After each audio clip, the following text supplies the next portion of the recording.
I'm not doing really well with the social distancing this evening, but it's families together, I guess.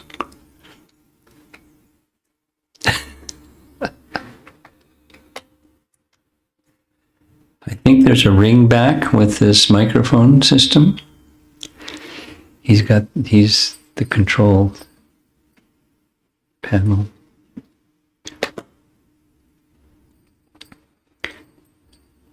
You gonna play Mridanga?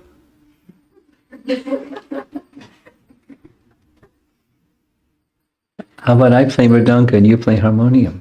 How's that? Can you do that? Or not? You're not sure? I can try. I'm not sure. Okay, let's do that. Let's not do that. Jaya Radha Madhava Kunja Vihari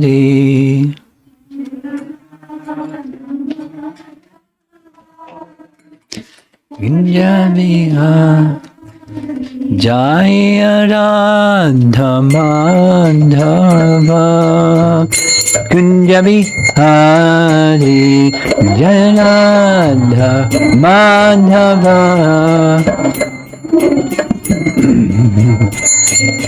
Gopi Jana Balabha Girivardhari Girivardhari Gopi Jana Balabha Girivardhari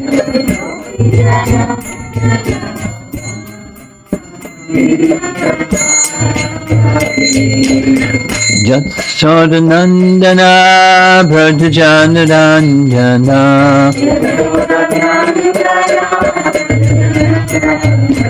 Jatsodhanandana Brajajanarandana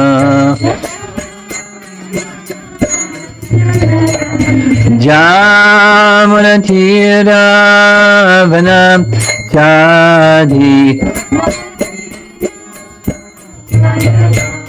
Jamanathiravana Chadi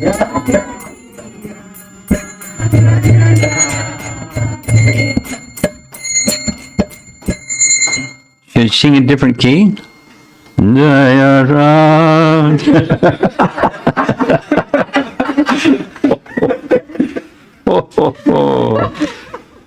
You play it and without my singing, and I'll follow along the melody and the key that you're singing in, or that you're playing in. Jaya Radha Madhava Punjabi Hari Radha Madhava Punjabi Hari Jaya Radha Madhava Punjabi Hari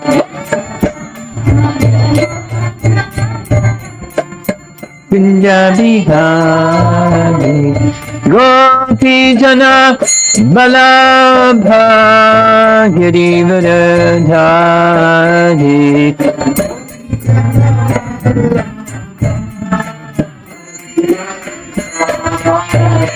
Gopi Jana Balabha Girivardhari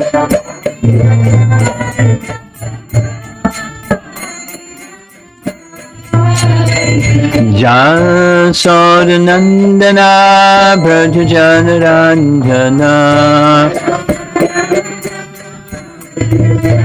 Jansodhanandana Brajajanarandana Jamanathiravana Chadi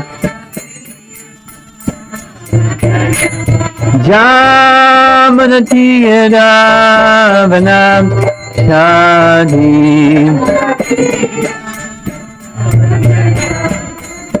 Jaya Radha Madhava Kunja Bihari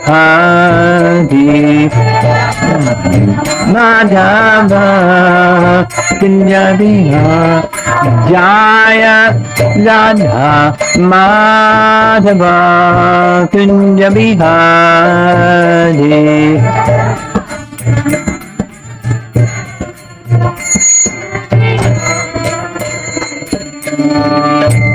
Jayo Vishnupad Paramahamsa. Srimad His Divine Grace, A.C. Bhaktivedanta Swami Srila Prabhupada Ki, Gaur Pimanandi.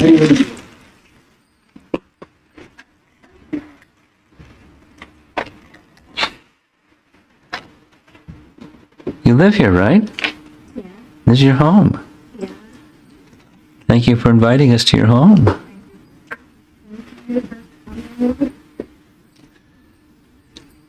Okay, we're at the concluding stages now of the entire chapter 6,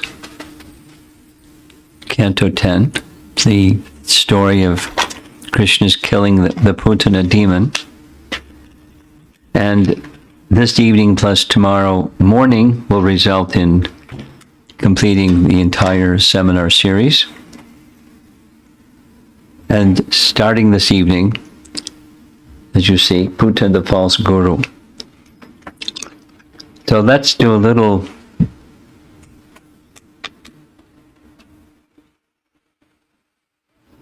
background. We should understand that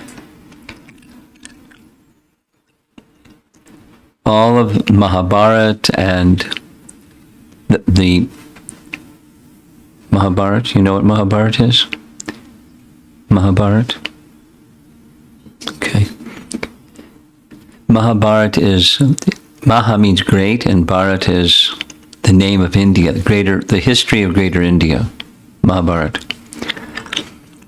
It's the history of many generations of kings.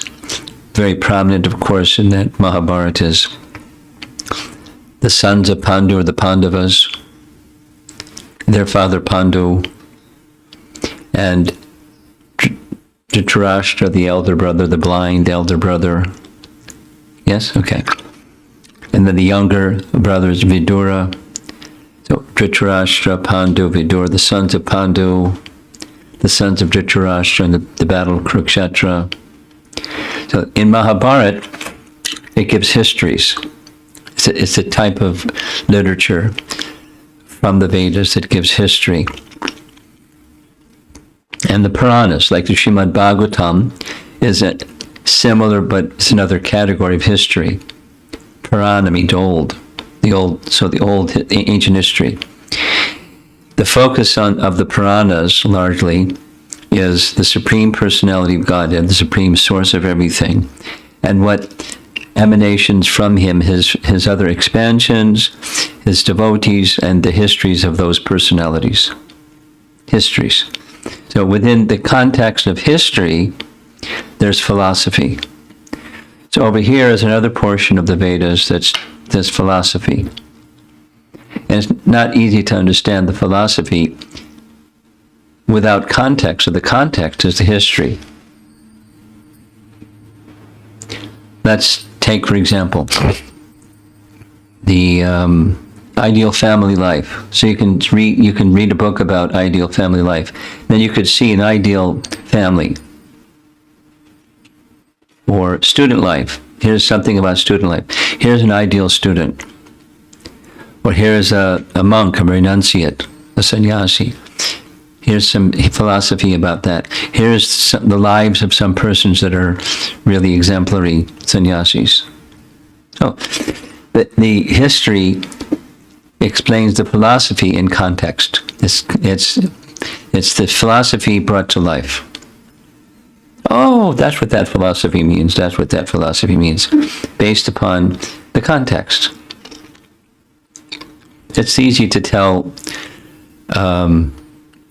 explanations of things when it's put in context. like, for example, such and such, then you go back to the thing that you're trying to explain. So that there's a big difference between allegory and history. Allegory is kind of make-believe, and then you're supposed to learn a lesson from the make-believe allegory or story, and then there's real history. So we understand, we accept that the Puranas are histories. It's not once upon a time there was Alice in Wonderland, or once upon a time there was Harry Potter, or once upon a time something. They're actual histories of actual people that lived during certain periods of time, sometimes very, very ancient. And even some parts of the Puranas are within the heavenly planets, so like historical events that took place on other than the Earth planet. So, but they're actual histories. And the appearance of Krishna is in the 10th canto. And it's not allegorical. Now, there are some people that speak like that without going into things that they say. Well, I'll give one example. There was one popular translation of Bhagavad Gita. There was no battle. There was no Kurukshetra. There was no this and that. It's all an allegory, and this means that. The Pandavas means the forces of good, and the Kauravas means the forces of evil. And Kurukshetra battle means the body. The battlefield is the body, and there's this means that. Some people have that kind of an idea. So we don't have that kind of an idea. There is a place, Kurukshetra. There's a railway station. We've been there. There's Kurukshetra. It's a real place. And there was a real battle. And there were real soldiers, and there was, the whole thing really happened. Krishna spoke Bhagavad Gita to teach the system of yoga, the system of knowing yourself, to Arjuna. So similarly, Krishna's pastimes are real. And in fact, they're eternal. Then now we're going to go to something that's a little different than what I just said. It's the same as what I said, but when Krishna performed, according to what Bhaktivinoda Thakur teaches. So Prabhupada had a spiritual master. His spiritual master was Bhaktisiddhanta. And Bhaktisiddhanta had a father whose name is Bhaktivinoda. So we're going to be making a lot of references this evening to Bhaktivinoda and Bhaktisiddhanta. They were great acharyas, wrote profusely. Bhaktivinoda Thakur wrote 100 books and had many other books translated and printed at a time when the printing press was just getting started. The offset printing, very ancient system of printing, is different, very different now. Without going into deep typesetting, and anyway. He was very, very powerful acharya. And he explains that when Krishna performed his pastimes on earth, there's the spiritual world. I'm raising my hand in the air up here in case the camera doesn't catch it. There's the spiritual world. That's Krishna Loka. It's far, far beyond this covering of the material universe. There's a vastness of the spiritual sky, and within the spiritual sky there's spiritual planets, and amongst them is Krishna Loka. So Krishna eternally resides in Krishna Loka, and he's performing pastimes eternally. So it's called Nitya, means eternal. Lila means pastime. He doesn't go to the office, doesn't get old, doesn't pay taxes, he doesn't get sick. He doesn't do things that we do. He just has pastimes with his loving devotees. And from time to time, he appears in this world that he creates, and he displays his eternal pastimes for the hearts and the minds of souls like us, the pure souls to become stimulated in love, and the not so pure yet souls to become attracted and reminded of our forgotten relationship with Krishna. So he performs pastimes from time to time, like the eternal pastimes in the spiritual sky. And in addition to his eternal pastimes, Nitya Lila, Nitya means eternal, there's another kind of pastimes that he performs that don't take place in the spiritual world. They're called, in English, it's occasional pastimes, or naimittika Lila. Like, for example, real easy one, Krishna has a birth pastime. So question, does God have birth in the spiritual sky? Answer, no. But he has a relationship with Mother Yashoda and Nanda where they have the affection, the love of parents towards child. They see Krishna as their child. It's a kind of love. The kind of love that exists in this world because it exists in the spiritual world. There's an eternal parental affection of Nanda and Yasoda for Krishna. But there's no birth pastime. Here, there's a birth pastime.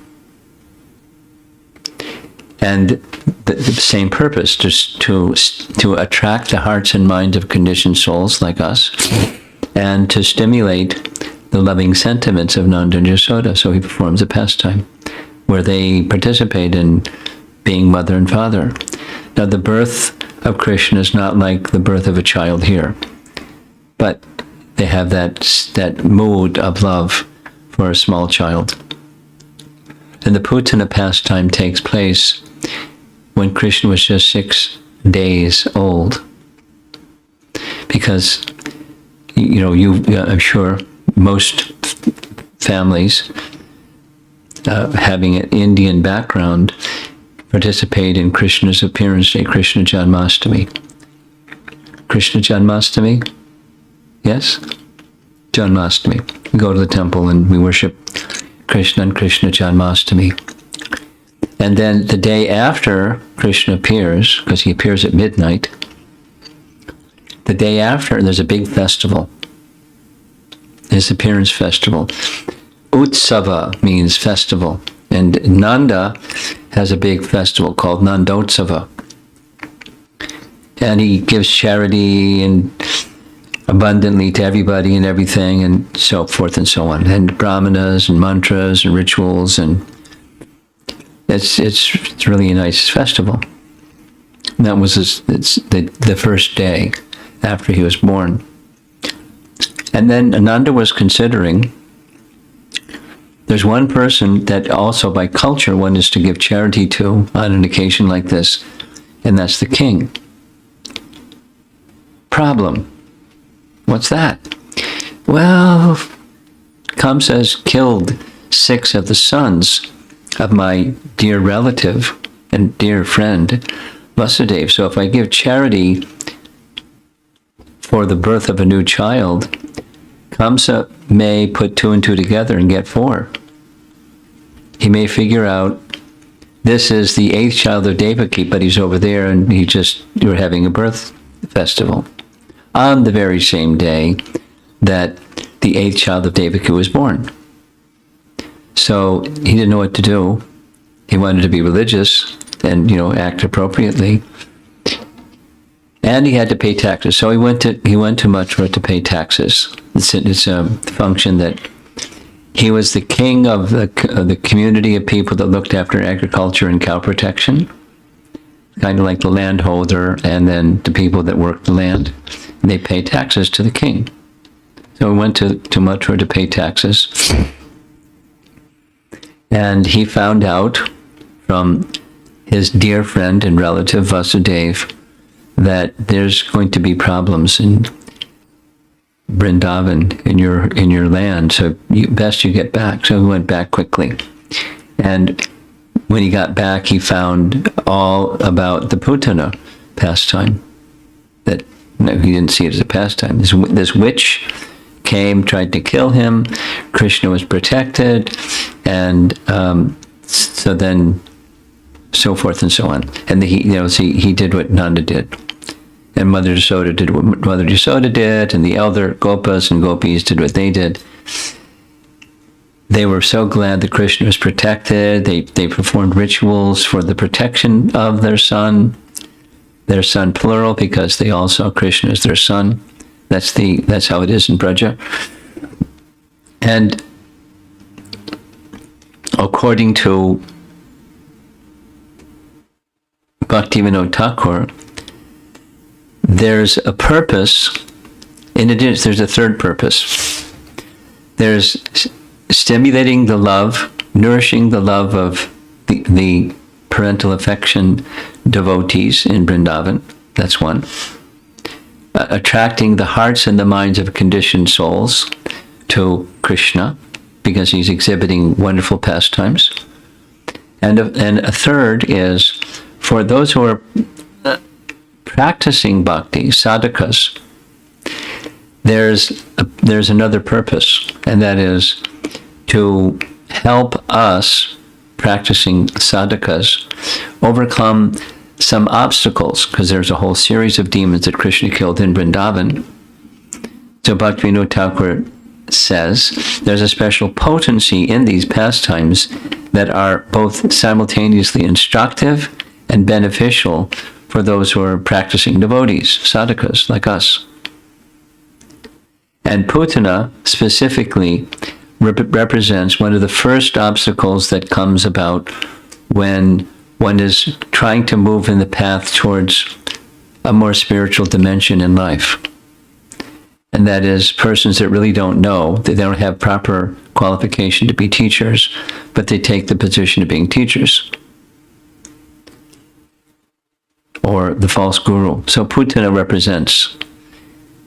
She came to deceive. She came as beautiful, because she had shape-changing mystic powers. She came as a beautiful young woman. So much so they thought she was the goddess of fortune, or the goddess of one of the devas, or something. She really wowed them with her beauty. But that was on the outside. The inside was, she wanted to kill. Her thing was killing babies and then eating them. She was not a nice lady. But she came appearing to be other, but she was very dangerous. So similarly, for those who are practicing, striving to go towards spiritual improvement in life, there's many, many, many false teachings and false teachers out there. And this Putana pastime is to help protect a sincere seeker for a spiritual life to be protected from such false teachers and false teachings. That's what Bhaktivinoda Thakur teaches. It's not allegorical. It's just an additional dimension that's specific to Krishna's pastimes in Vrindavan, specific to the killing of demons in Vrindavan. So I'm just now going to read from his writings. Putana is the first demon killed by baby Krishna. Srila Bhaktisiddhanta Saraswati Thakur, that's his son, describes that she represents the first obstacle encountered by a spiritual aspirant. That is, the obstacle of acceptance of a false guru. Anyone who wants to achieve genuine love of Krishna must give up false teachers, whether they be mundane religionists, priests, secular teachers, materialistic counselors, friends, or family members. I mean, you don't give up your family members, but meaning if they want to give spiritual wisdom, but it's not wisdom, it's something other or the opposite, then that kind of wisdom, even whoever it is that it's coming from, one should carefully protect oneself from. So this is a nice image. This is different masks in a theatrical production. So the question then comes, how do we discern who a false guru is? Who is the true, who's the false? Now I'm just going to be, there's many things to say. I'm just going to be following the line of what Bhaktisiddhanta, previous spiritual master, said. The false guru is one who's not qualified, or they speak beyond their realization. Now, what does that mean? Supposing, Prabhupada would say it like this, supposing someone is imperfect, but they repeat the words of a perfect person, then their speaking is perfect. He gives a really simple example, saying, supposing there's a small boy, and the small boy asks, "Daddy, what is this?" And he points to a watch. And Daddy says, "My dear son, this is a watch. And with the watch you can tell time. Here, let me show you." And although little boy may not understand everything, he just repeats, "This is a watch and it can tell time." And here's the speaking of the small child may not have perfect understanding, realization, etc., but his speaking is appropriate. However, when it comes to transcendence, then one has to be cautious. A true guru is one who repeats the words that Krishna speaks in Bhagavad Gita, for example, but doesn't pretend to be more than what that person really is or has realized. You know the Pinocchio story, the one with the really big nose? Do you know that story? It's an American story, but you know the story. So there's Pinocchio, because he's telling fibs. His nose gets really big. So the guru who speaks beyond his realization, or the guru that speaks beyond the disciple's realization. Someone may teach way elevated subject matters that a beginning student can't even possibly have the beginning to understand. And so that's Bhaktisiddhanta's indication of that's a trait of someone who is a false guru. Or another standard of what the false guru might mean is just our own mind. Because many people, unfortunately, take dictation from the mind. And if we take dictation from the mind and the mind's not pure, then that's an example of the false guru. One follows the mind. Here's a scriptural reference, Hari Bhakti Vilas, quoting from Vishnu Smriti. Paricharya Yashod Labhas. Anyway, I won't read the Sanskrit. One who is greedy to worship, praise, and money from his disciples is a bogus guru. A true spiritual master is an ocean of mercy, perfect, a person who does good to everyone, free from all material desires, fully knowledgeable, able to cut apart all doubts, and not lazy. That's a nice standard.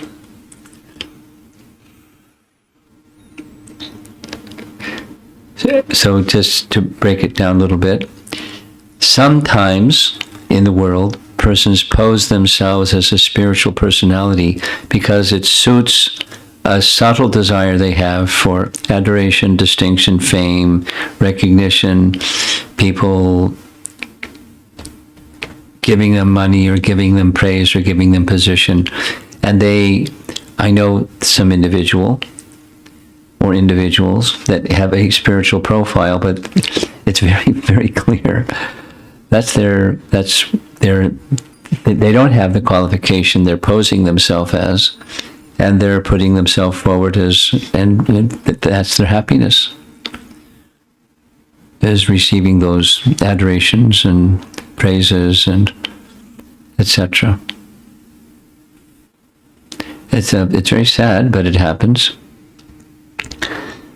There's Kamsa, and he's ordering his followers to do his bidding.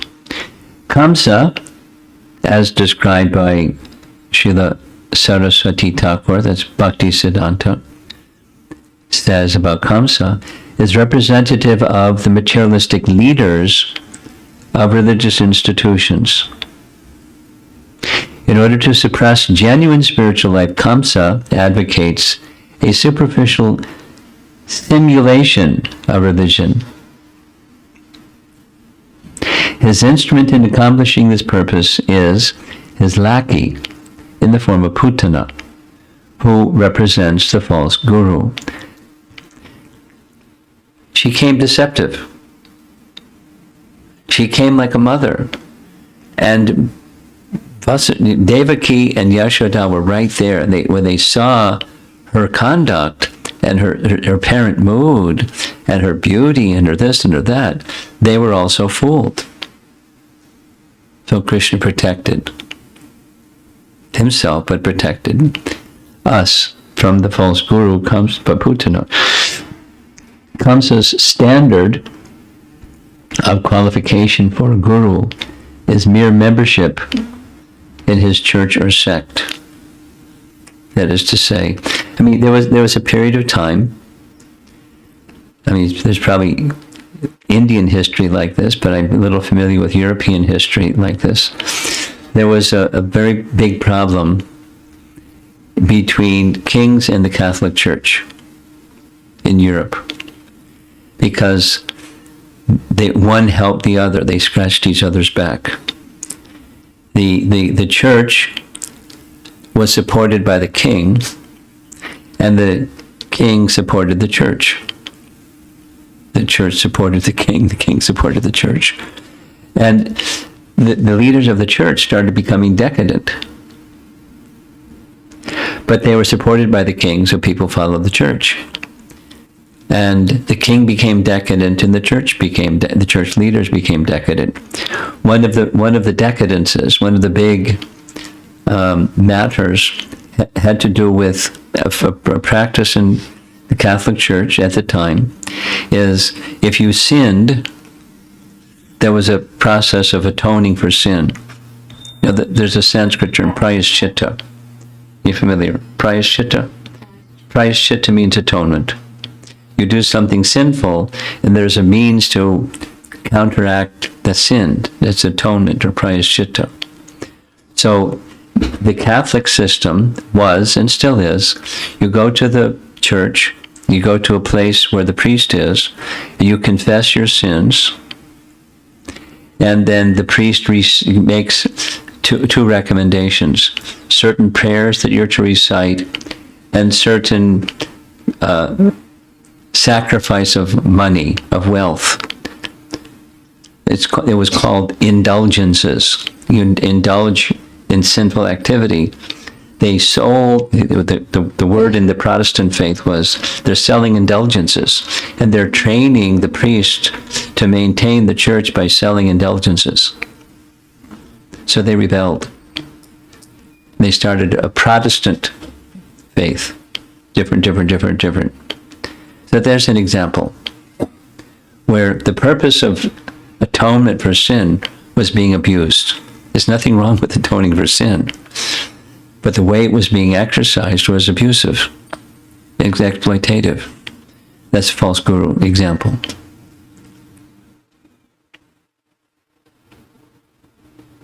And Kamsa represents one who is engaging such a person. She was pretending to be something she wasn't, and her real intention was very malicious. Here's a nice painting or a photograph of Bhaktivinoda Thakur. He has a beard because it was during the Chaturmasya season, and he was observing different vows or vratas, and one of them was, there were several, but one of them was he wouldn't shave. You know, when it was over, he normally kept a shaved head and face, but this is Kartik, Vrata. So this is something that he writes in a book called Krishna Samhita. About Dushta Guru Prapti Putana Stanya Dayani. The first obstacle in the attainment of a bogus guru, the first obstacle in achieving Krishna is the attainment of a bogus guru. This is personified by Putana, who administered poisonous milk. In the life of a sadhaka also, Putana arrives in the heart of the bogus guru and administers poisonous milk in the form of false teachings. Then he, in Krishna Samhita, writes about there's two types of gurus. Persons who are on the path of attainment, raga, should avoid the first obstacle, that is, accepting a bogus guru, by discussing Putana's arrival in Vraja in the guise of a nurse. The self-realized are their own gurus. The living entity who is situated in samadhi is his own antaranga guru. Antaranga means guru within, the supersoul. Supersoul guides directly a self-realized person. Doesn't mean they ignore or neglect the guru who helped them come to that position, but they have an additional guru. But unfortunately, some people that don't have that capacity, they have the bad antaranga guru, that's the mind. And where the mind rules, often, the skill that is developed is arguing, like debate. Like I know some kids go to school and they involve themselves in the debate club, and the kids are really good at it. Indian kids really, they're the best in the spelling contests, national annual spelling contests. It's all Indian kids, almost. And debate, it's similar. So it's a skill. But if that's the guru is the one who can debate the best, and so you develop that skill, so you become your own guru. You have the mind. That's the bad guru.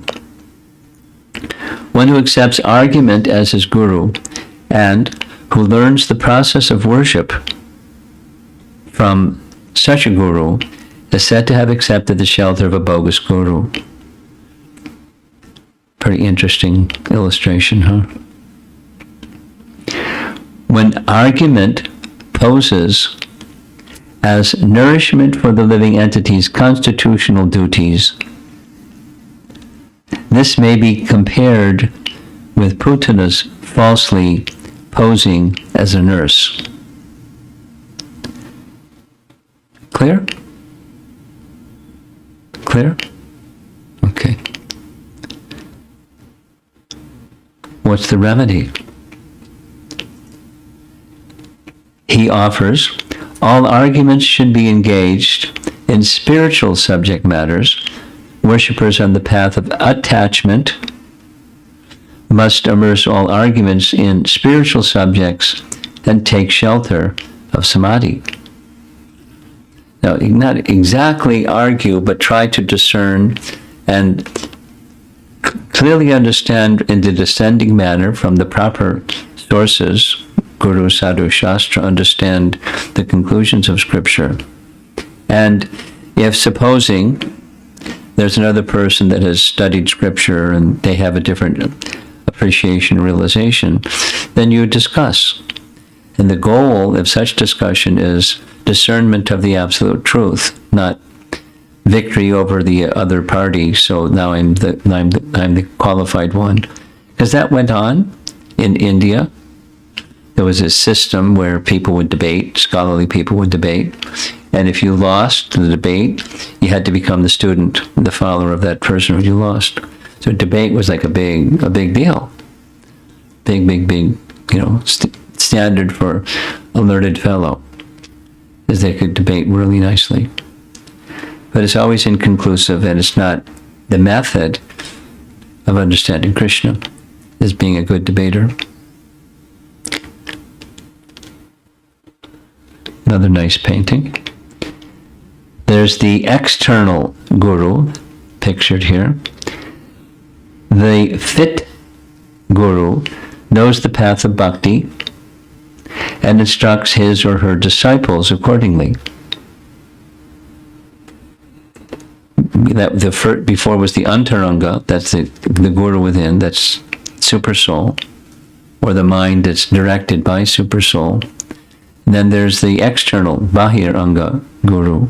The external guru is he from the science of worship, from whom, it should be, the science of worship is learned. One who knows the proper path of attachment and who instructs his disciples according to their qualification is a Sadguru or eternal guru. This is a nice way to learn these nice teachings of Bhaktisiddhanta and Bhaktivinoda Thakur. Blind leading the blind. This is a Dutch painter, a celebrated painting, where the person in the front, he's blind, and all the persons behind him, they're also blind. So what happens when the blind lead the blind? You don't have a good result. The blind man goes into the ditch, and the other ones go into the ditch because they're following the blind man. So that's the Bahiranga guru, the external guru that doesn't have spiritual vision, but is taking the position of one who does. That's the problem for the spiritual aspirant. The unfit gurus know neither the path nor how to properly engage the disciple. One who does not know the path of attachment, yet instructs his disciples without considering their qualification, is a bogus guru and must be given up. Now, speaking this path of attachment, this is connected to a bigger picture of how, as an acharya, Bhaktivinoda Thakur would use the word attachment. There's the improper kind and there's the proper kind. There's the material kind and there's the spiritual kind. Meaning, attachment to Krishna or attachment to transcendence. Bhaktivinoda Thakur, personally, his son was a eternal celibate, a Naishtika brahmachari and sannyasi, his whole life. And Bhaktivinoda Thakur obviously was a grihastha because he had a son. And not only had a son, he had 10 children. And he not only had 10 children, but he had a very high social position. He was a high court judge during the British rule, which was like never happened. They didn't appoint, because it's an appointed position. And in the culture of India at the time, the judge, and before that time, the judge was like the ruling personality in an area. He wasn't just like the court system today, where there's divisions of judicial, administration, and legislative, like, here in America, 3 branches of government. The judge was like the guy. He was in charge. And he decided things for everybody. They had to be really qualified and very respected. So Bhaktivinoda Thakur was appointed in that position because he was qualified. And everybody trusted him. And the British government trusted him. And the people that he was ministering to, they trusted him. So he was the right person, high court judge. But his main proclivity was spiritual elevation with all of those. So he knew how to engage his family. He knew how to engage the material energy in the world.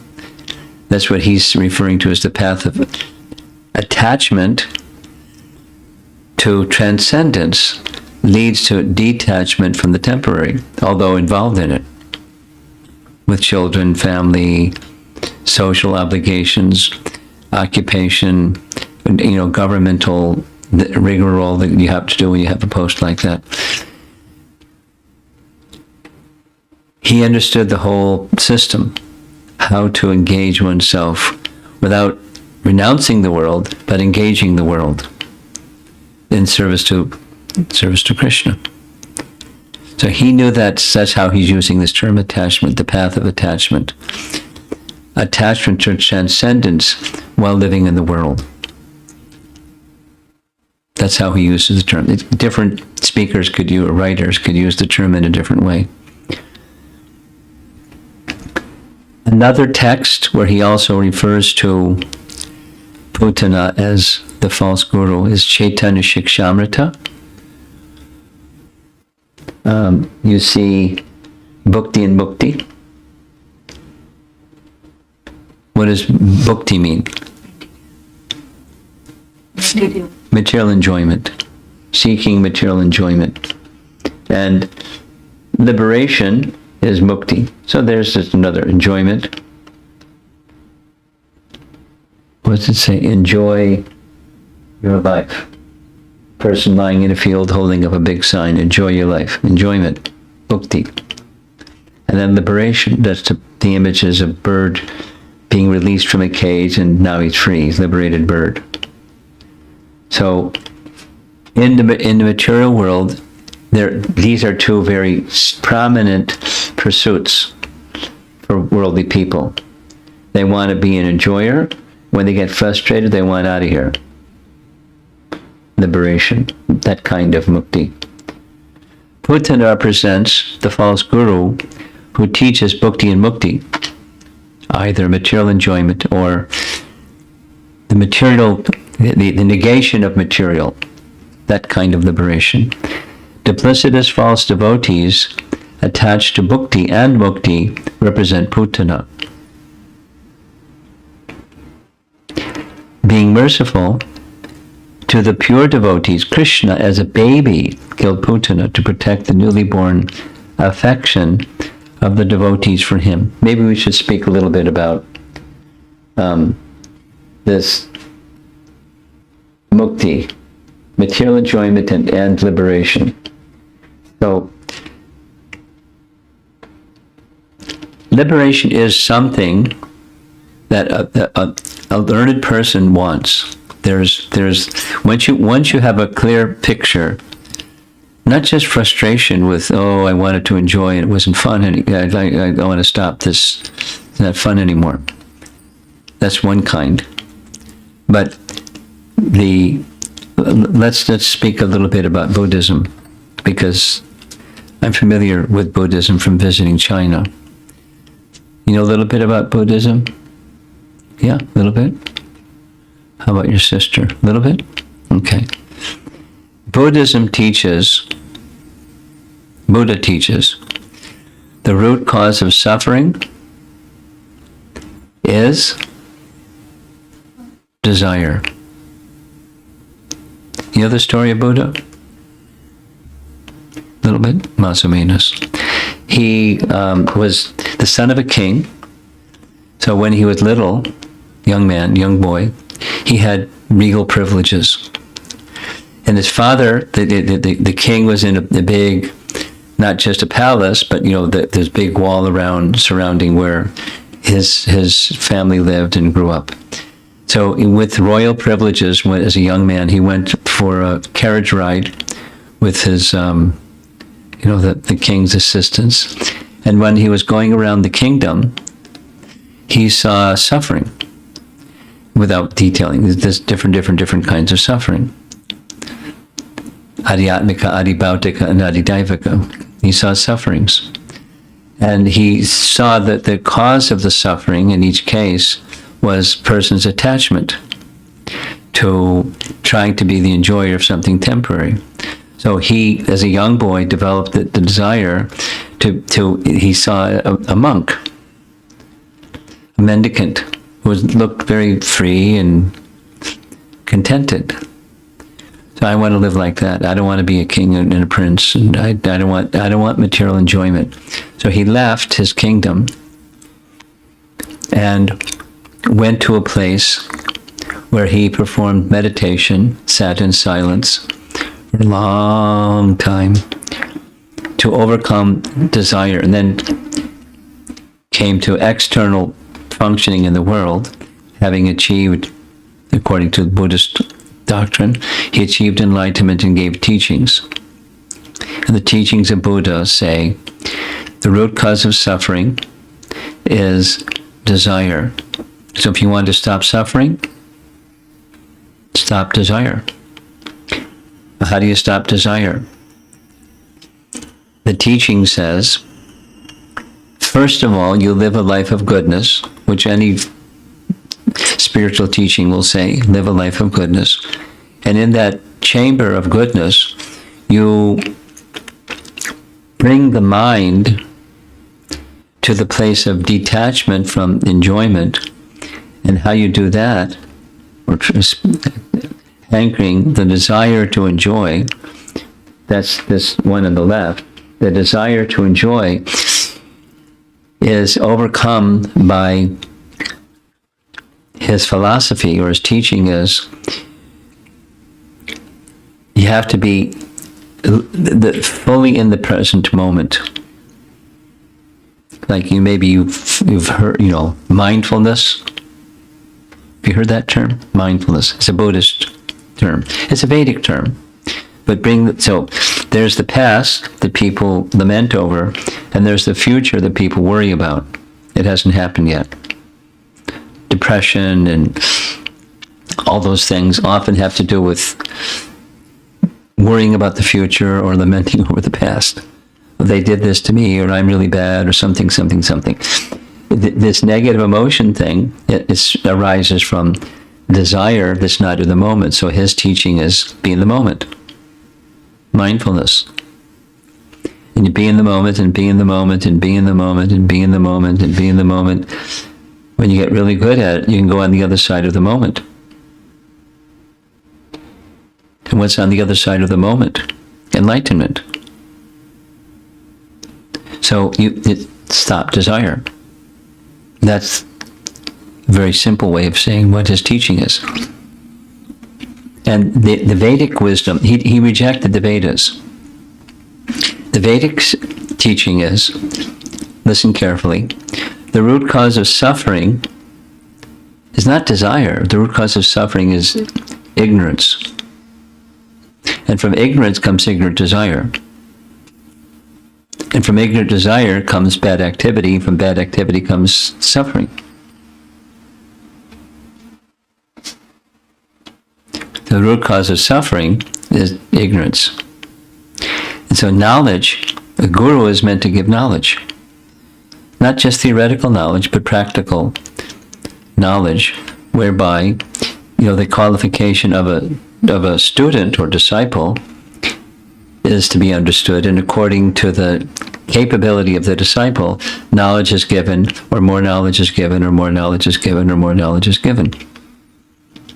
But the capacity to gauge what that student needs, according to their nature, according to their position, and so forth, is a qualification of a qualified guru. And they know the goal, and they know how to get there, and they know how to administer. It's like a good doctor. They know what the disease is. They know how to diagnose the disease. They know that the severity of the disease in a patient, and what's required for this disease, that disease, or this degree and that degree, and so on. That's a good physician. And a good teacher or a good guru is one who knows what health is and what disease is, in particular disease, and how to overcome it.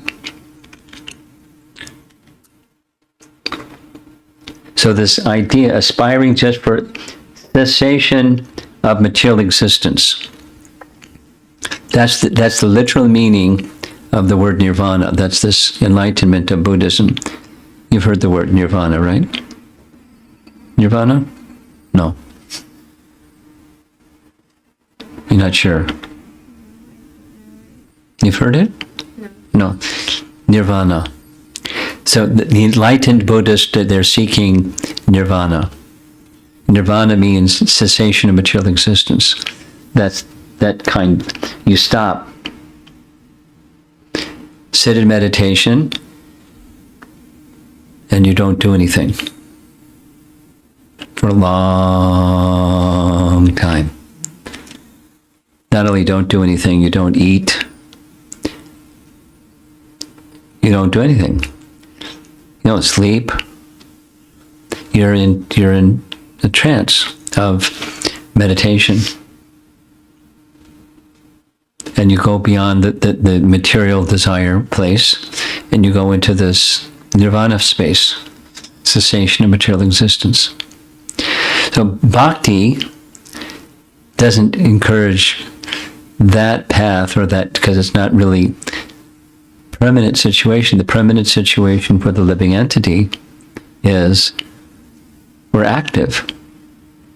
The soul is active. The soul is conscious and active. And having desire in relation to the Supreme is natural. It's wholesome. Desire governed by ignorance, that's unwholesome. That's where the suffering comes. Ignorant desire, ignorant activity, and suffering. So the teaching of a qualified guru is, what's the healthy activity? Let's take this example. Supposing you go to a physician and he takes your temperature and he says, "Oh, your temperature is 102. So I can cure you. I can make your temperature 0." Excuse me, but I don't want to die. I just want my temperature to become 98.6. Thank you. So cessation of material existence, or nirvana, is not what real life is, or the life of the liberated soul. The life of the liberated soul is what's our wholesome, what's our healthy activity.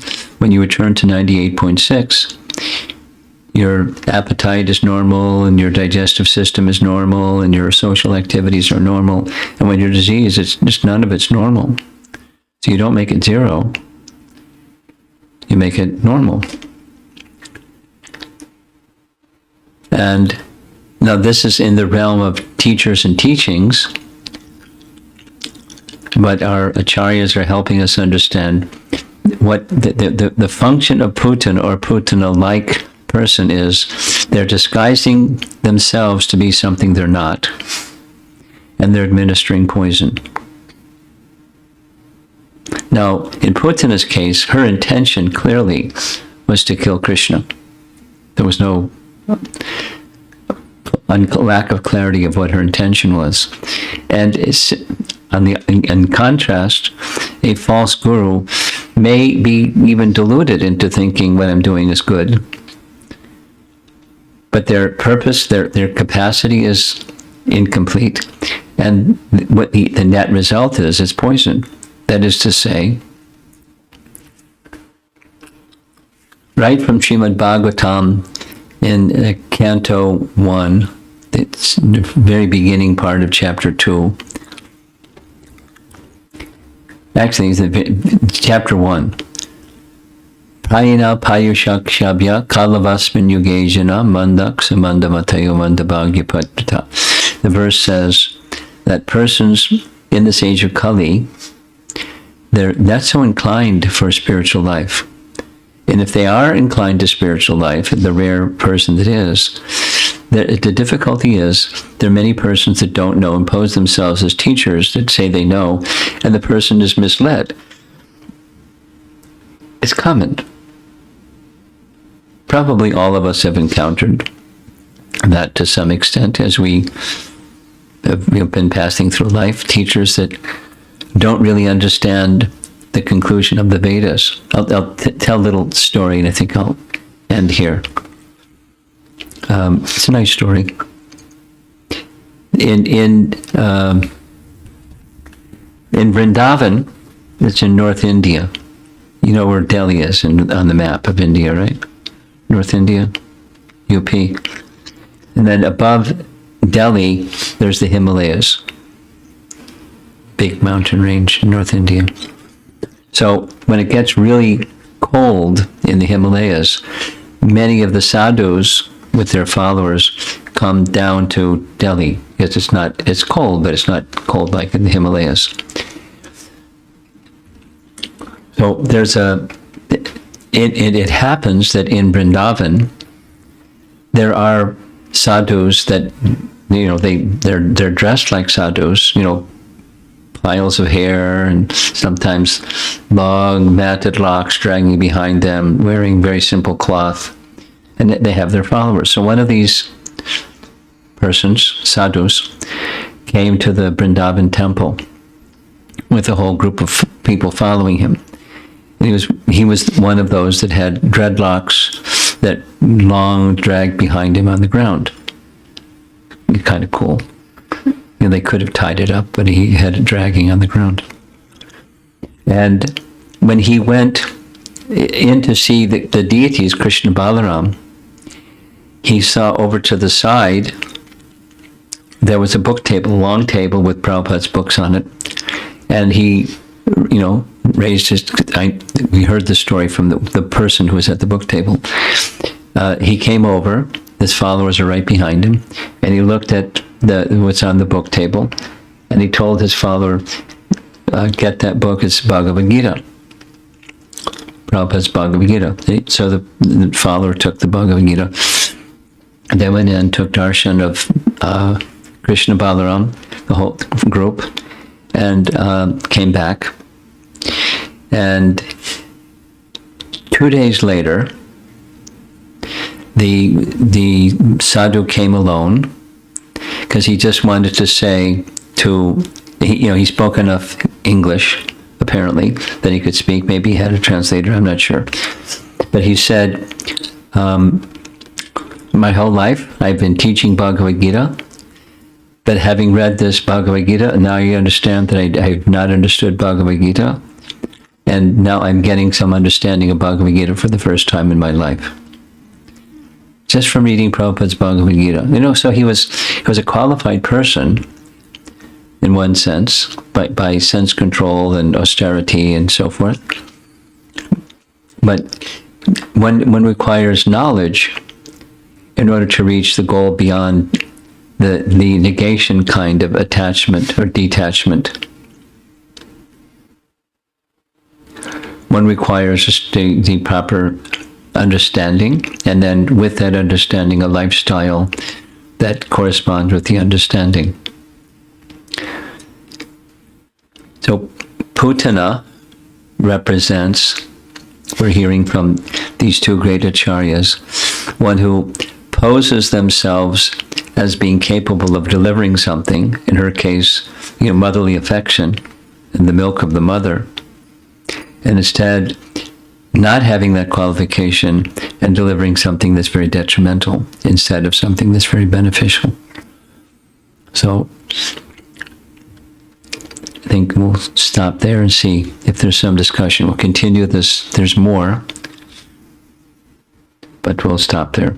So there are these texts that at least two of our acharyas have helped us to understand yet an additional reason or purpose that Krishna is fulfilling when he performs his pastimes in Vrindavan, specific to the killing of the demons, and starting with Putana. So let's see if there's some discussion somewhere in the room. Yeah? Okay.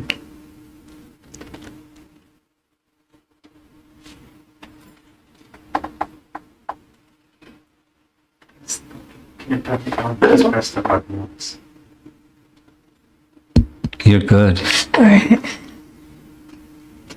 Krishna Maharaj. So, I had a question about Putana, but it's not really related to the false guru. Okay, that's okay. Go right ahead. So when Putana was killed by Krishna, her body was burned, and there was like a fragrance that came from the body.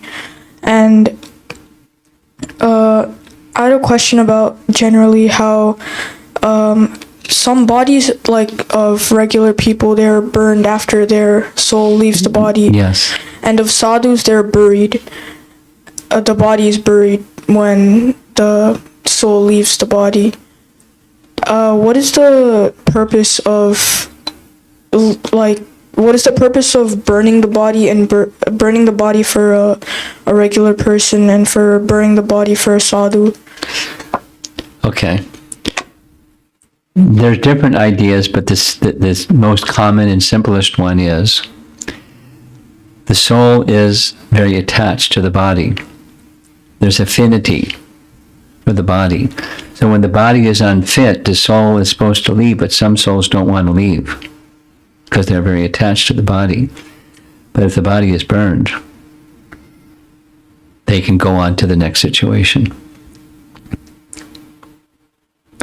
And for saintly people, the body commonly, there can be the choice of the sadhu, but commonly the body of a sadhu is not burned, but placed in samadhi, or the body is buried, because the body has become spiritualized and the attachment idea is not there for the sadhu. But it's that the body has become spiritualized and therefore literally worshipable. That's a simple explanation. It gets a little more deep detail too. How's that? Yeah, thank you, Maharaj. I had another, like a follow-up for that. Okay. So before the body is burned for a regular person, sometimes, I mean, at least I've noticed that, especially for the Indian background, they'd like decorate the body and they worship, like they do the rituals. I didn't get why they might decorate the body when there's no soul in the body. Yeah, that's a good question. Yeah. It's a good question. Because it's not the soul that's left the body that's attached, but the persons who no longer have the association of that soul that's in that body, they're attached. And they like. And I don't know, the aesthetics of how that's done and why it's done exactly, but that's my understanding. It's hold, as far as possible, in a sad moment, a good feeling about the body of that departed soul or the departed soul, by decorating the body and seeing, this is nice. But what you're saying is what a learned person would say. Why they're decorating a dead body?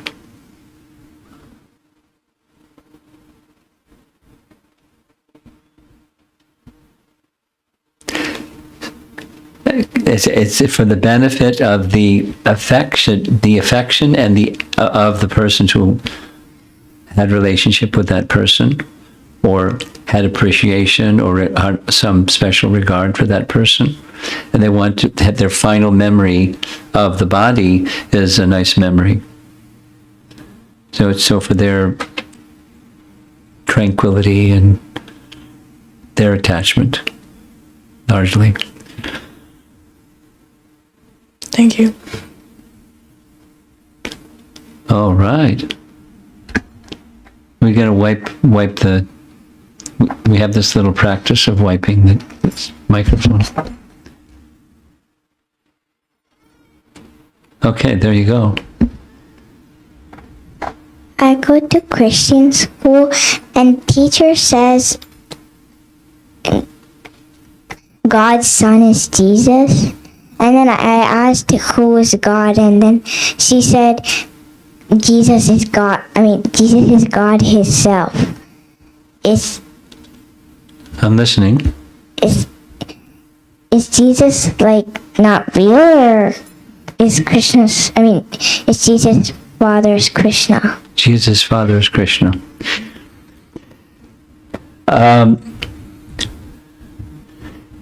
Just to keep it simple, because unlike you, I grew up in that tradition, so I have some understanding of that tradition, and some understanding of, why people say what they say about Christ. He said two things. He said, the Father and I are one. He also said, God the Father has sent me.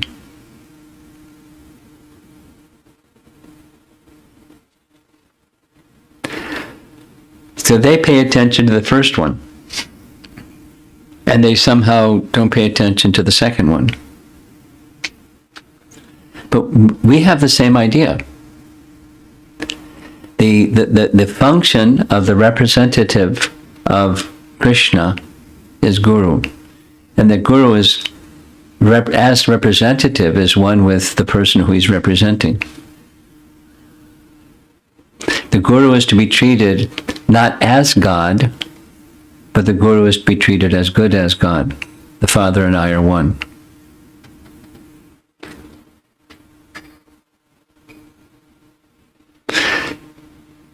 In Vedic culture, the son is the representative of the father. Or in government, you with me? In government, sometimes there's ambassadors from some country to another country. The ambassador is the representative of the country. He's not the country, but he is treated as the representative of the country.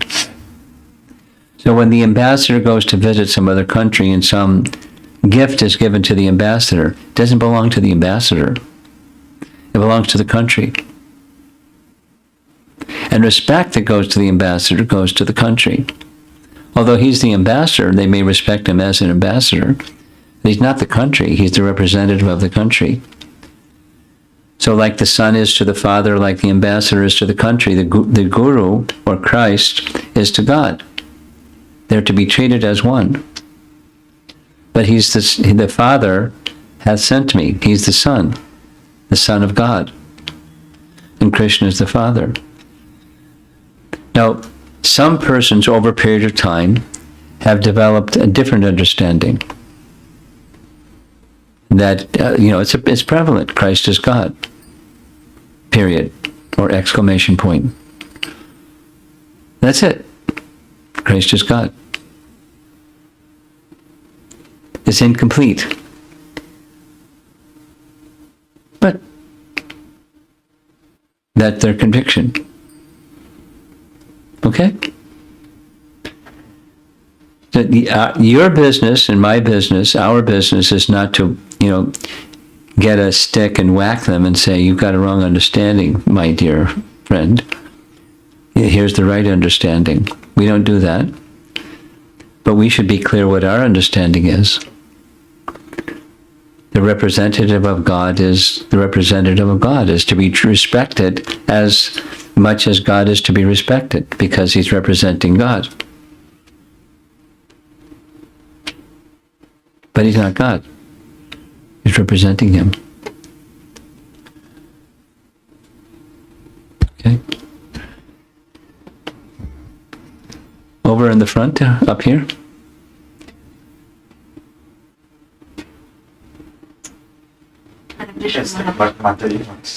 Button. Make it green. There you go. Hare Krishna Maharaj. So, as per Vedas, it's the ignorance that's causing us desires, suffering, but we need the desire to. Yes. Because otherwise, just by knowing the knowledge, it's not enough, right? Correct. You're right. The Vedas do not teach stop desire. Buddhism teaches stop desire, because desire is of the soul. Love is a desire. Love of God is the mature stage of spiritual life. It's desire. So direct that desire towards transcendence, not towards being the enjoyer of the temporary. That's the material enjoyment. So withdraw the material enjoyment and redirect desire towards love, was the happiness of the Supreme. He doesn't need our happiness. He's already, but that's love. Love, the desire of the happiness of the beloved. And how to sustain it? Like, it should be there Natural. because it's not like one day thing, right? So That's right. So how to sustain it for? Well, that's what sadhana bhakti teaches. First, it's two things: cleanse and reawaken. So, just like this little example of health, and then you go to the physician. When you're diseased, you know the symptoms of the disease, but you don't know how to get out of the disease and get to wellness. The doctor knows both. So the sadhana bhakti is the practice that eliminates the disease, material contamination, and simultaneously awakens that which is natural on the soul level. And then we engage the body, like this reference about attachment. We engage the body in ways that's wholesome, harmonious with the will of the Supreme. Like, you have 2 daughters. So you engage yourself with your daughters in a motherly affection way, naturally so, in such a way that the happiness as a mother is directed towards the happiness of Krishna. So how to sustain it is your question, and sadhana does it. That's a key. It's the cleansing of the material way of desiring enjoyment, and bring it to the spiritual enjoyment plane or position. And then through sadhana, then a good association will help sustain it. It's already there, it's within, it just has to be brought out, and something that helps it come out is association. Just like, this is this is wood. I'm looking for something because this is metal. This is wood. So within the wood, there's fire. But it's not hot, but it's stored in the wood. By the photosynthetic process, the fire of the sun is stored in the wood, and there it is. And how do we get the fire that's in the wood, to come out? You bring fire next to that piece of wood, and the fire's going to come out by association. Similarly, within, there's the wholesomeness, the pure soul's natural position. How do you sustain it?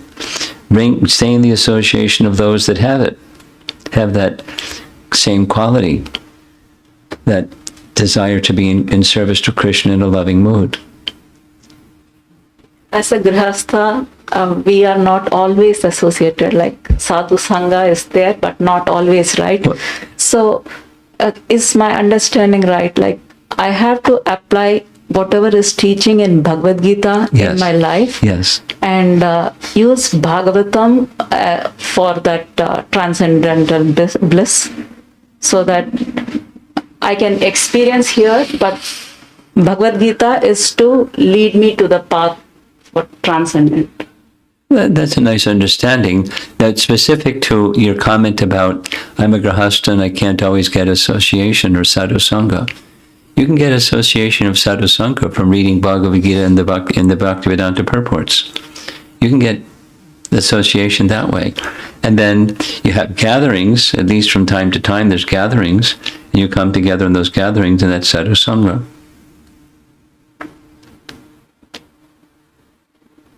Through sound. With technology, there's so much opportunity for sound. Recorded sound. That's sadhu sangha, through sound. So your grihasthas have equal access to sound.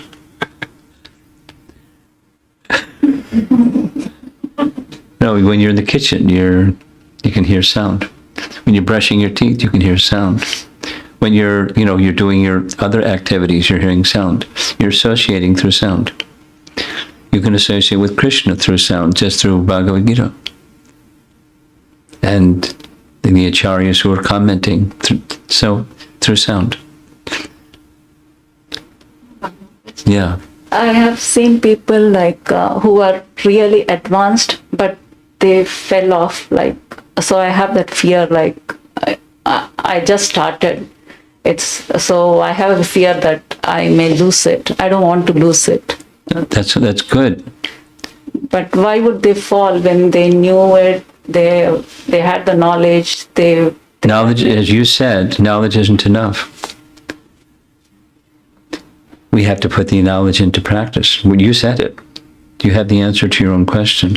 So if they started to go down the spiritual path and they got some mitigation of their suffering through knowledge, then what can happen, there's different things that can happen, but one may become complacent or slacken. Then you're vulnerable again. You may fall prey to the illusory energy instead of the spiritual energy. Therefore, this is your question, how to sustain. And I'm saying sadhu sangha. And well, I'm a householder, so you do it through sound, and you come together when you can, like this.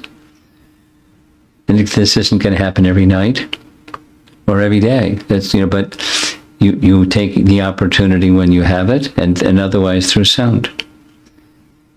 Abundant. So it's through sadhu sangha. So how did it happen? They may have become proud. I know so much. I'm way up there and others are down there. And when pride, you fall. Right? Pride goeth before the fall. You've heard that. It's a British, maybe it's a Shakespeare saying. Where does that one come from? Does anybody know? Pride goeth before the fall. Look it up in your Google memory. It's a saying. So it can be pride, it can be complacency, it can be bad association. They came across some bad association and became infected. There can be different causes. Pride is a big one, a very common one. Huh? Is it? Pride goeth before the fall. Okay. So it's good for you. On the one hand, it's good for you to be concerned, not be casual. However, to live in fear is not wholesome, because then you're forgetting Krishna's protection. If it's all depending upon you, if you're attached to the material conception of I'm the doer, you're leaving apart Krishna's protection. Like a small child without the mother. That's fearful. And as soon as they're in the care and protection and arms of their mother, the fear subsides. So when we're protected, we're sheltered, we can become fearless, not foolish, not take extra risks and do silly things, but feel protected. Always good to be cautious, because even good people can mess up. So be careful, but not fearful.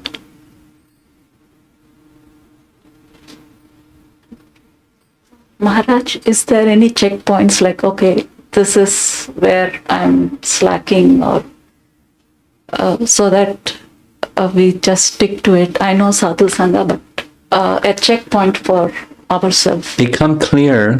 My advice, hearing the little bit that I'm hearing this evening from you, become clear what are some core principles that are important to cultivate, like a seed, and cultivate the seed, and just stay with that. And you'll find strength and protection. But while you're doing that, don't forget where the source of that seed is. It's from Krishna and disciplic succession coming to you. That's why it's very important to have proper knowledge and source of knowledge. Therefore, reading Bhagavad Gita, like you explained. But it's Krishna and those who are explaining Krishna's message, the Bhaktivedanta purports. You'll find a connection with Prabhupada right there. And there's protection. Okay.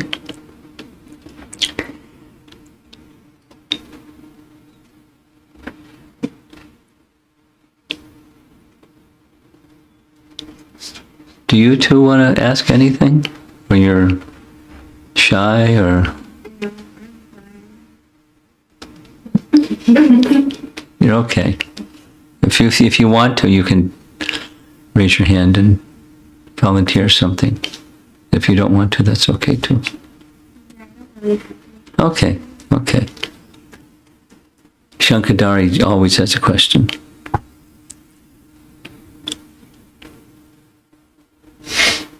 I don't have a question, but I have a question that Sanskriti asked. It's probably little unrelated. Unrelated. Yeah, can I ask? I was not able to. I didn't know. I wasn't sure. So she asked about the people in the material world when they do sinful activities, they go to hell, suffering.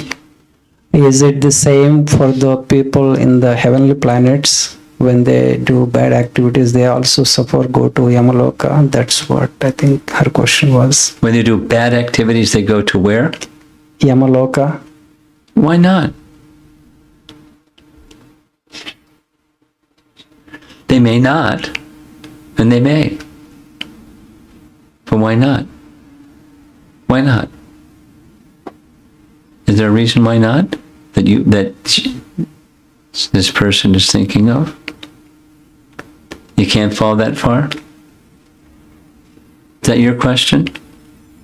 Your question?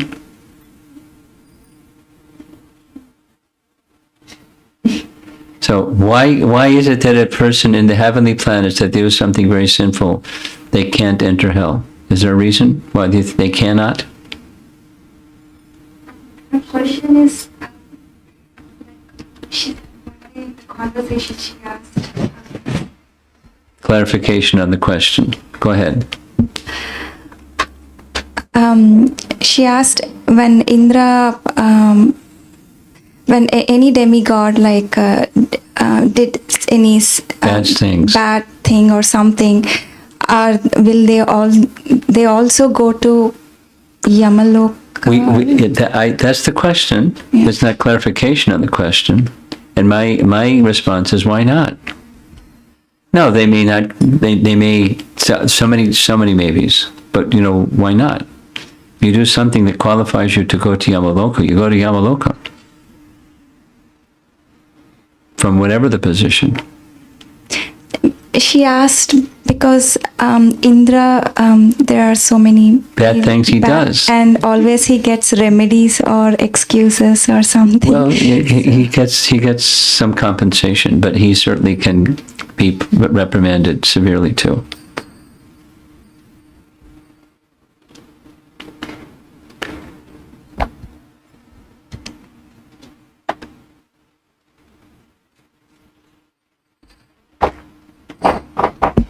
I can't think of any example where Indra did something and ended up going to hell, which I think is what you're asking. But I don't know of a reason why he can't either. Go ahead. Guru Maharaj, first, he became a pig. Did you know he became a pig? Indra became a pig. He was cursed. Became a pig. And after living as a pig for some time, he was visited and said, okay, your sentence as a pig is over. You can come back to heaven. He said, oh, I can't come back to heaven. I've got my wife and my little children, and I've got so much to do here. I can't. He was attached. Go ahead. I might, as a practicing devotee, I might not have the full realization of something, but trying to give these teachings to others. Sounds like all of us. Yeah. So, to some extent, I have that realization, but I'm not consistent in that realization. But still, I have to, according to the situation, I have to share that with someone. So you do in that mood.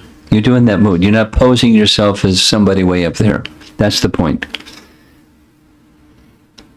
You speak. And you don't have to, each time you say, I just want to preface my words by saying, I really don't have full realization of all of this. But this is what our teachings say. And you don't have to be a broken record and say that all the time. It's more important that that's your mood. And taking the false posture that you are there when you aren't, and speaking as if you are there, that's what's to be avoided. Pretense, deception, Putana. Okay?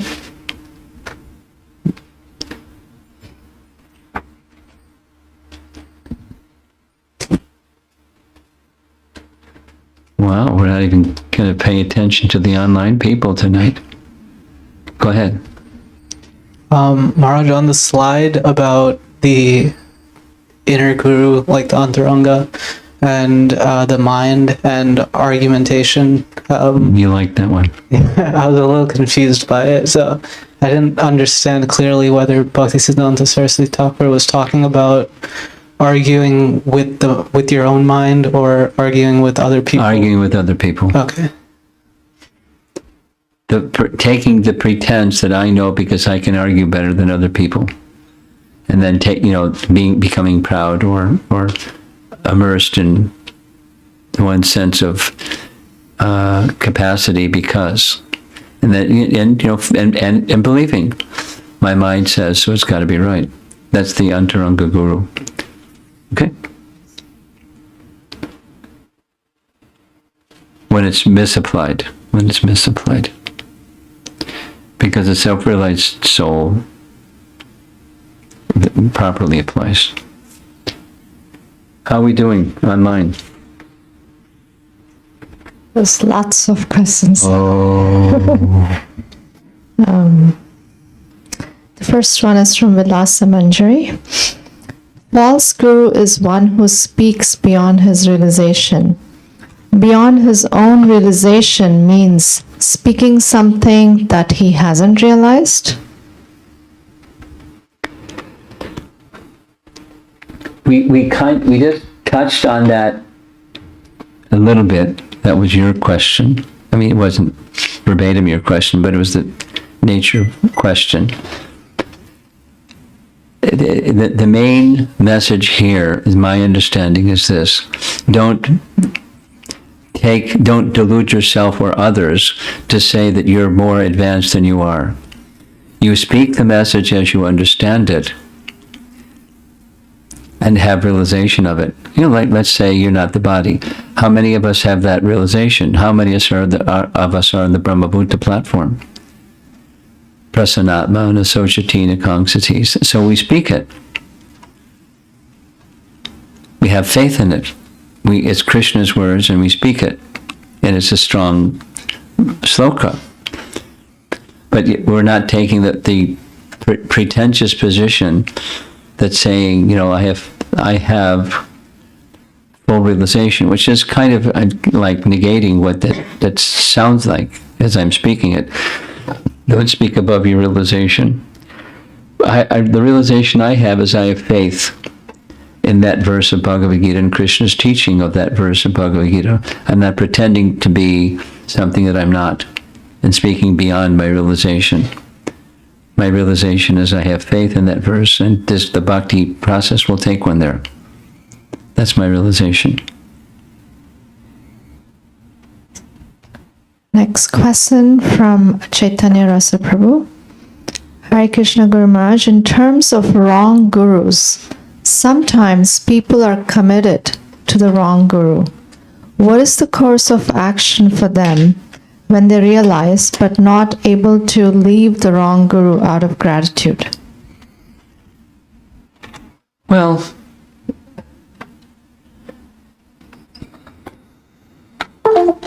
something that's easy for me because, our youth growing up in America are associating with people that consider themselves Christians, but they have an idea of Christianity that's not exactly what Christianity is. So,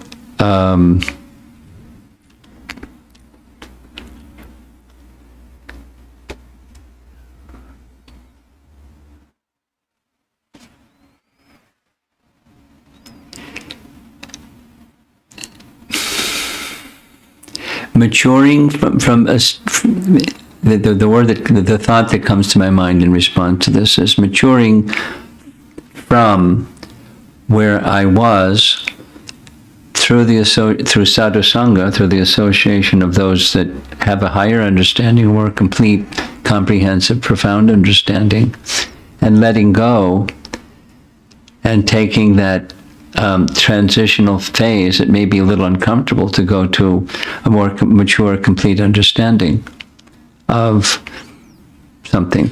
So that means leaving behind not the essence of teachings and teachers. I mean, it's just like take my personal example is growing up in Christianity, because it's like her question. It's encountering people that have a Christian background. Supposing somebody has received it, Christ is God teaching. Supposing you know somebody that has that idea, Christ is God. And now, what's going to happen with that person when they come in contact with somebody that doesn't have the same conviction? They have the understanding that he's Son of God or representative of God, but not the source of everything and everyone. He is an aspect of God. So that person needs good association, and somebody that's very patient and not, condemning them or judging them or pushing them or pulling them or something. But such a person needs good association so they can go from a less than complete to a more complete understanding of spiritual reality, spiritual truth.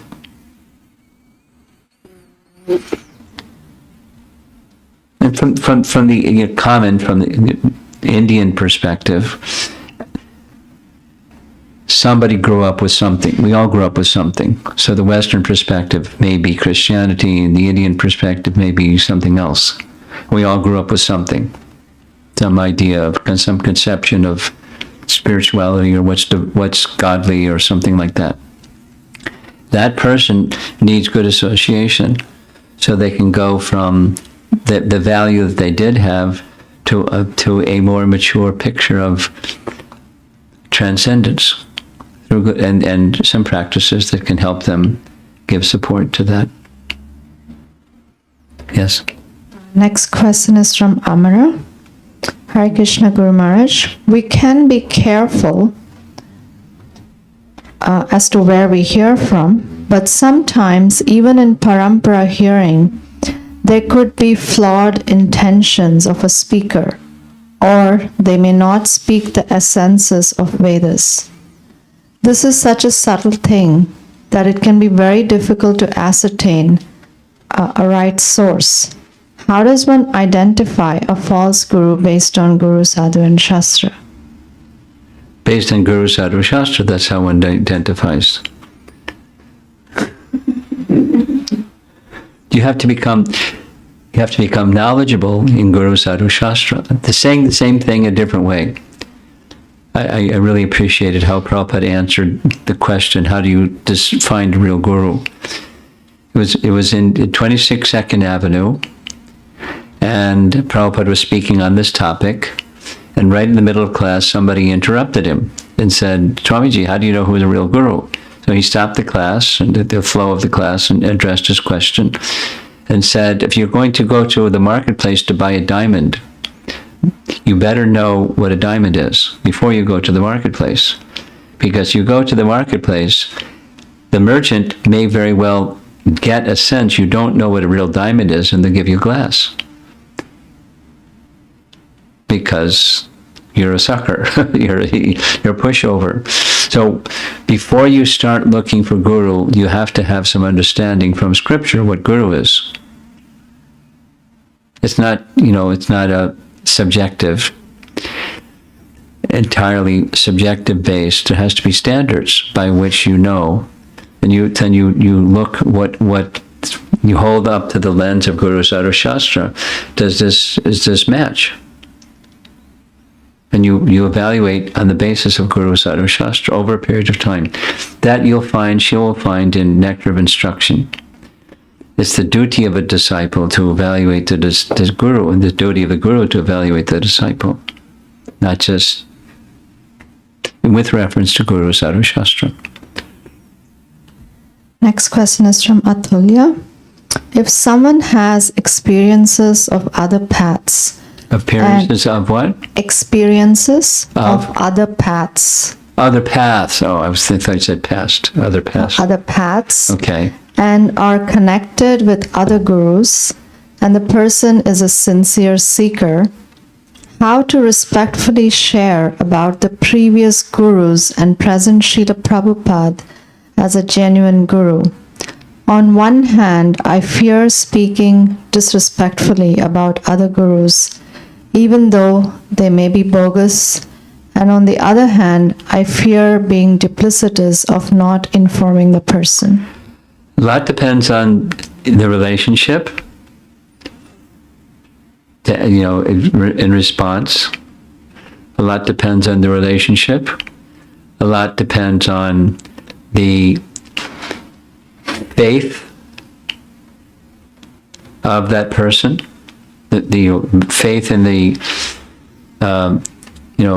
obsessive sense of faith, like, how obsessive are they about whatever it is that they've heard and who they've heard from. Like, the born-again Christian, for example, Christ is God. I'm not going to spend much time with such person because, there's commonly for such, I'm thinking of your sister at the moment.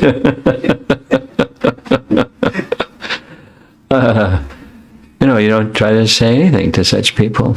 And you don't feel duplicitous by not saying something because it's not going to go anywhere, and you don't want to disturb them. You don't want to get into a boxing match. So you just,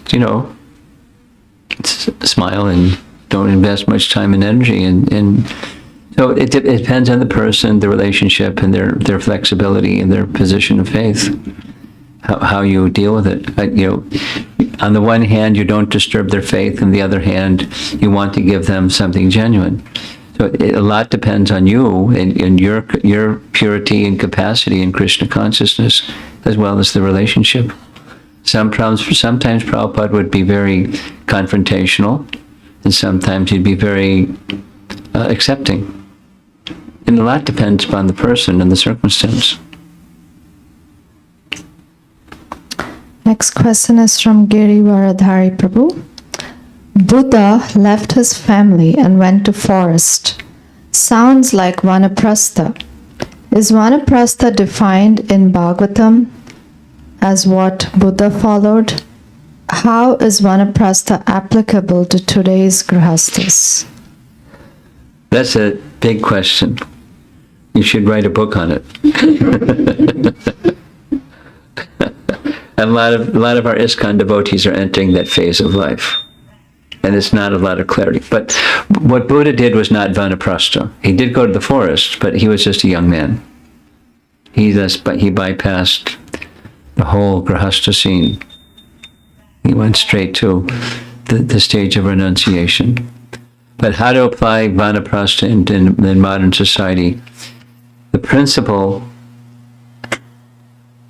is, plus and minus. Minus is the absorption in affairs of family life. You dial it down. It is to be diminished. And on the positive side, visiting places of pilgrimage, increasing hearing and chanting, extending oneself in service capacities to reach the hearts and the minds of others, or so forth, a deeper plunge in the spiritual side of life. Now, what's described in the 7th canto Bhagavatam, where Narada is answering Yudhisthira Maharaj's question about Vanaprastha life, is not something that one in today's society can follow. Vanaprastha as it's in the Bhagavatam 7th canto. It's not realistic. But the principles that I mentioned are principles that can be taken up periodically, going and away from the comforts and all the attachments that go with family life that are completely fine and appropriate for family life, and for the Vanaprastha stage, it's winding it down and increasing on the spiritual side in ways mentioned. Next question is from Shriya. Follow up to morning's question. Is it because of one's desire that they come across false guru and teachings? Is the Lord reciprocating in that way? Where is that desire coming from? Well, it's pervasive. Let's say somebody contracts COVID-19. Is it because they wanted to contract COVID-19 that they contracted COVID-19? No. It's out there. It's out and about because of what's going on in the world today, or because it's Kali Yuga.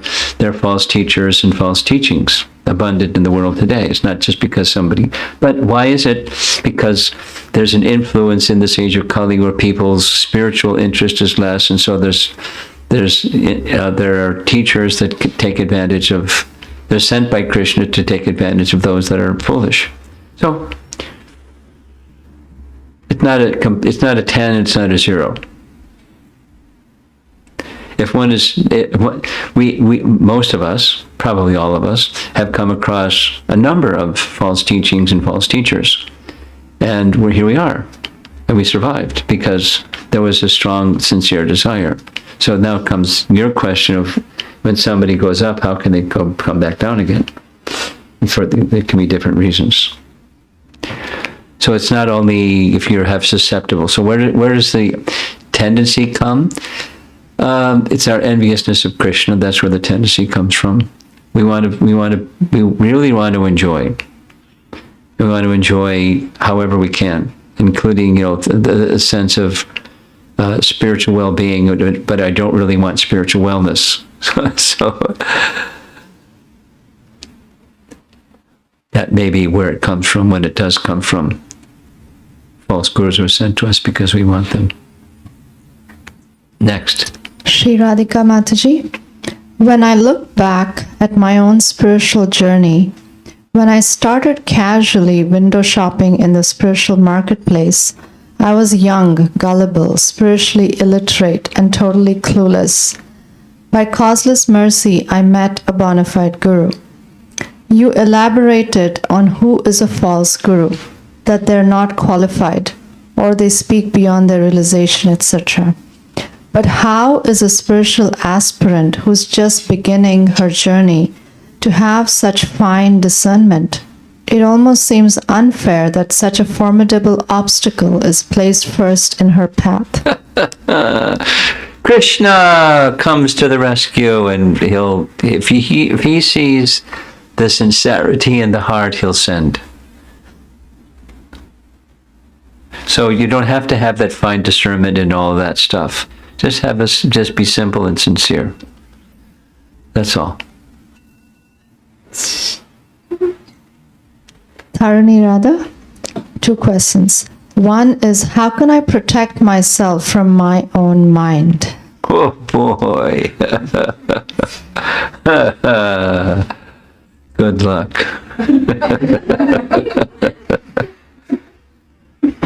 Place your mind at the feet of Guru and Krishna.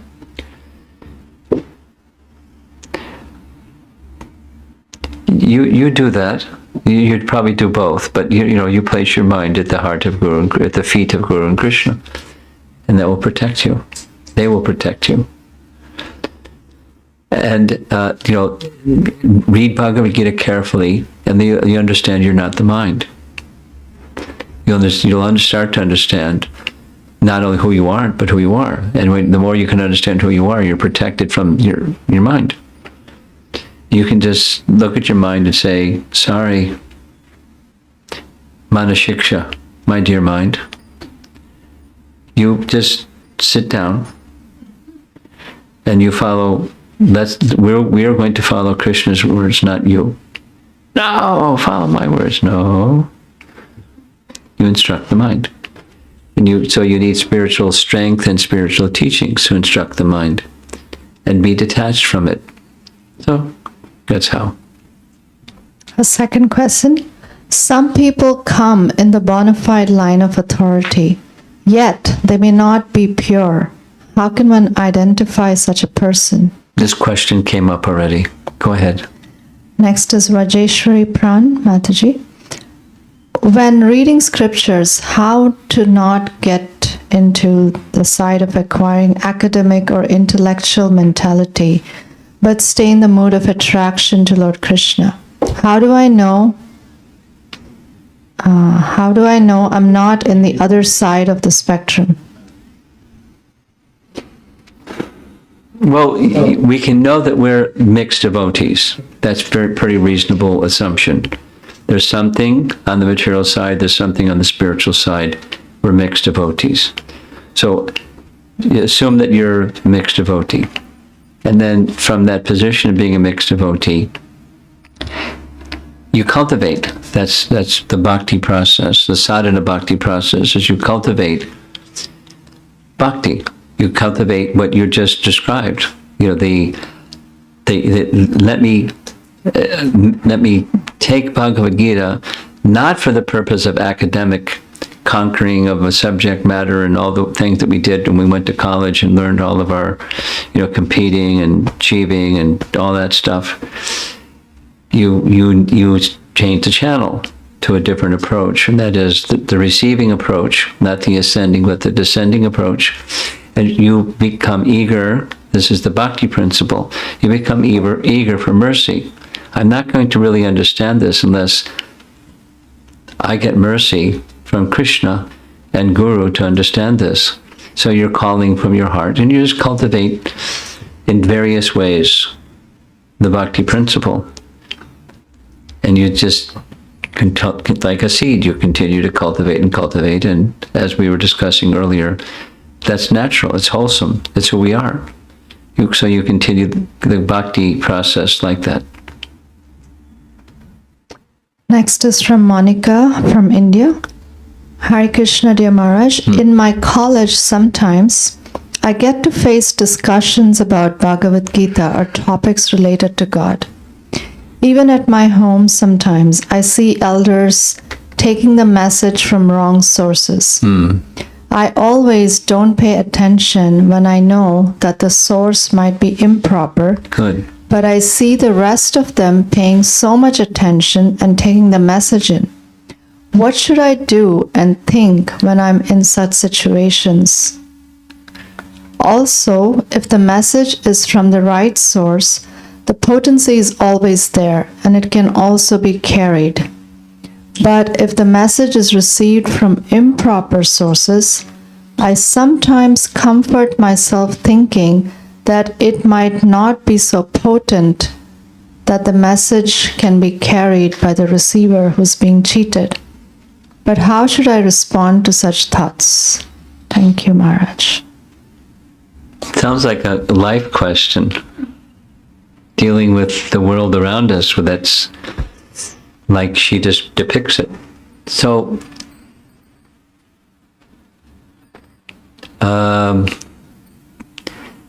be humble. Don't try to be a savior of others. Try to be humble and pure. And live the message you know is the correct message. And that will speak louder than your words and discussion with others. If others have this penchant to read and, to enjoy false teachings and false teachers, or whatever the variety might be, there's not much you can do about that if they're enjoying it, other than you be a good example of what Bhagavad Gita's message really is, and connect nicely with the teachings and the teachers that give it nicely. And that's going to help you get the purity and be more convincing when you do speak, that they'll listen to your words. So be a good example. And that's one of the best things you can do in situations like that. Achar can be stronger than prachar. Another question from Tarni Radha. If the teaching that's imparted is perfect, while the person imparting may have desire for adoration, etc., will we be impacted from receiving such teaching?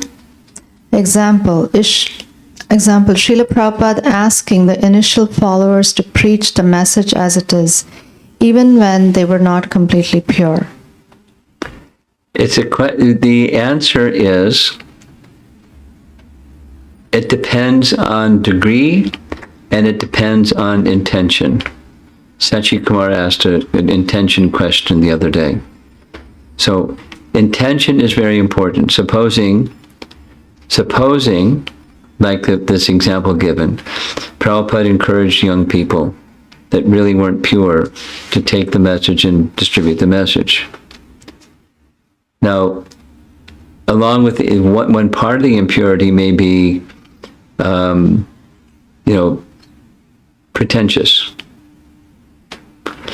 But largely, it was just fulfilling the order of the spiritual master. My experience was, if those persons that were pretentious, the bhakti process is so purifying, they got eliminated. They got purified out. And those that continued with being the instrument of the founder Acharya's message and bearing it forward by example and by word, those persons are still doing that. So intention is very important. But, this other question, this initial question, will I be influenced by it? A lot depends on the intention of the speaker. So we have to be careful in being misled. We also have to be careful of not being, falsely judgmental of other people. So it's not easy, specifically in devotional circles.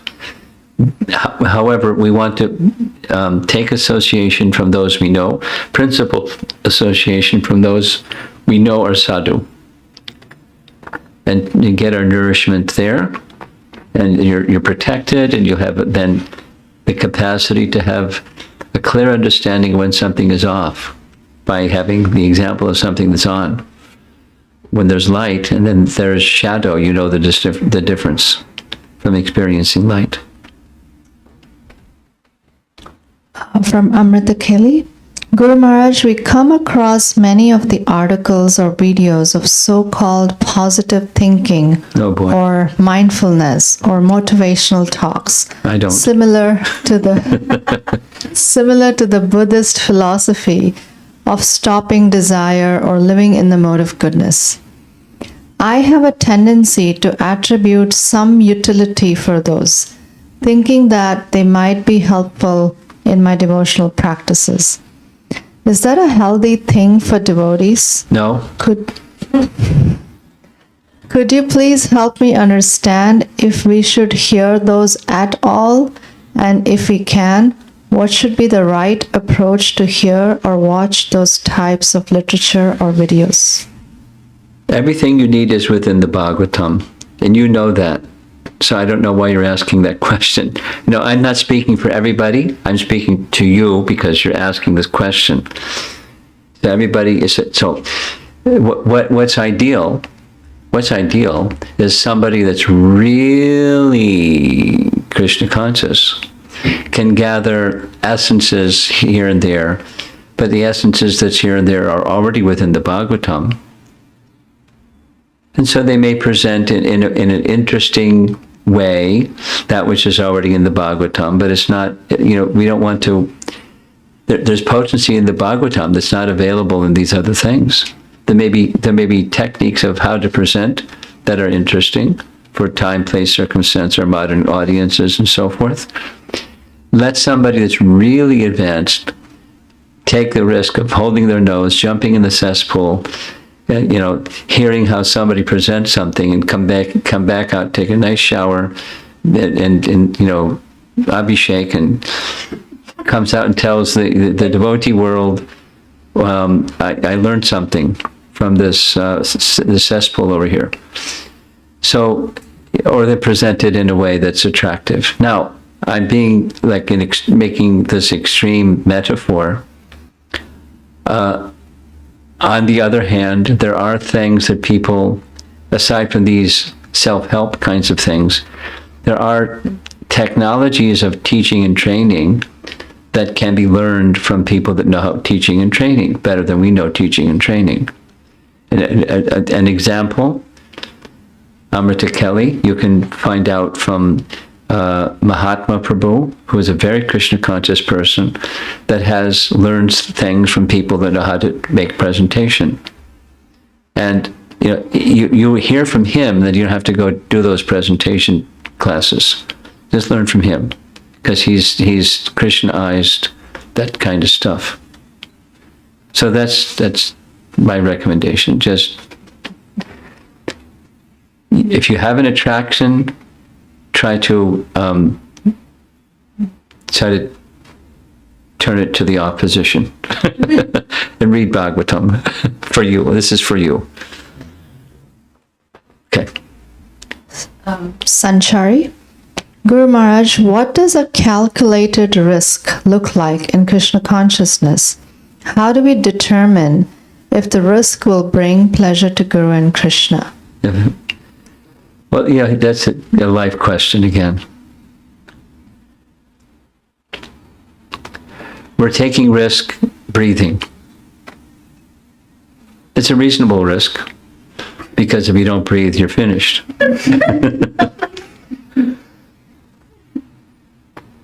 So we see what the goal is, and it's, we accept those things that as it makes sense to us, it's going to be favorable for my Krishna consciousness.